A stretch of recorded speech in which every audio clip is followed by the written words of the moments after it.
G'day and welcome to another edition of Hef's Beer Reviews. Today I'm reviewing this beer here, XXXX Gold. It's one of the highest selling beers in Australia.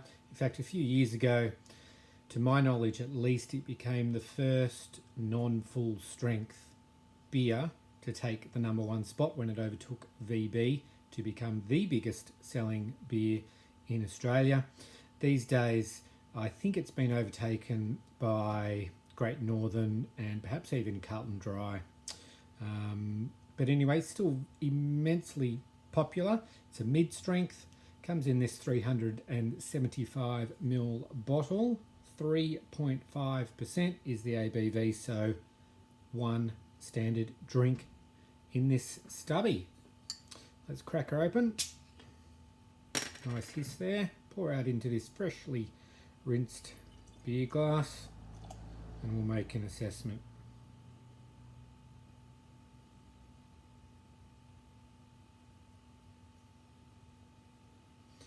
I did a review reasonably recently on Great Northern Super Crisp, which is another mid-strength beer, and in that review I spoke about the rise of mid-strengths and the appeal that they have.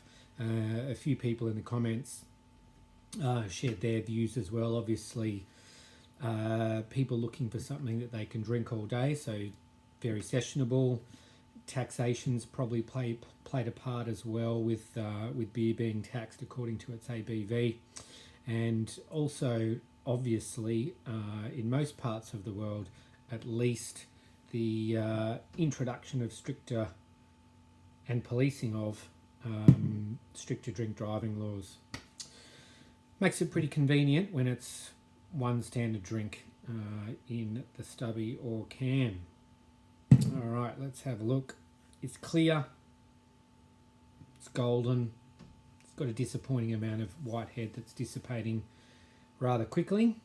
Aroma. It smells like an Australian macro lager. If you know what VB smells like, or any other mass-produced Australian lager of your choice, this smells the same. Let's give it a taste. Cheers.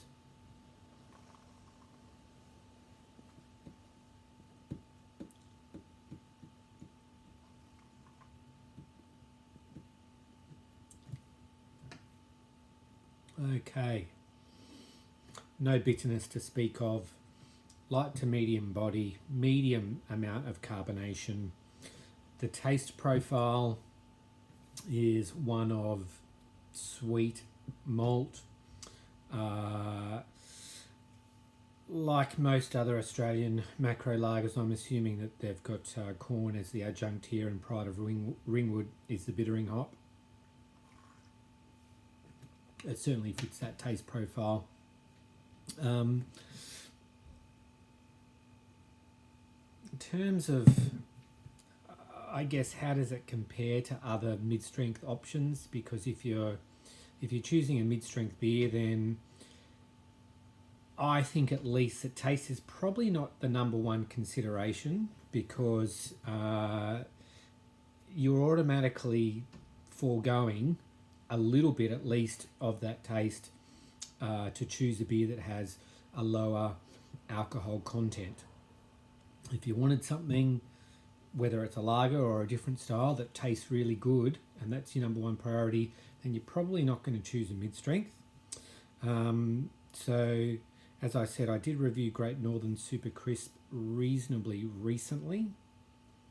I think that's probably better than this one. It's got a bit of a strange aftertaste, for me at least, that I'm not particularly enjoying. As I said before, obviously the sessionability is very high. You know, apart from that aftertaste, it's very easy to drink. It's reasonably crisp. Some people, I guess, well, lots of people actually must enjoy it to some extent, because it's ever so popular.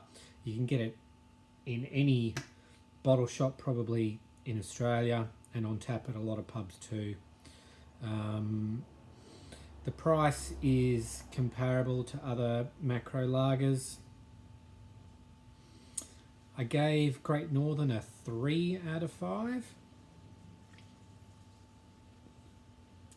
I think I'd give this a 2.5. I'm not a big fan. Like I said in the Great Northern Super Crisp review, there's other options out there that are better if you want a mid-strength beer. I guess, you know, if you're a macro lager drinker, then you probably won't mind it. You might have a preference towards Great Northern or Carlton Mid or the Hahn Super Dry mid-strength option or something like that. But I reckon your best bet is to find an independent brewery that offers a mid-strength, and it's probably going to be better quality than this one. So 2.5 I'm giving 4X Gold. 2.5 out of 5. Thanks for watching, and we'll catch you next time on Hef's Beer Reviews.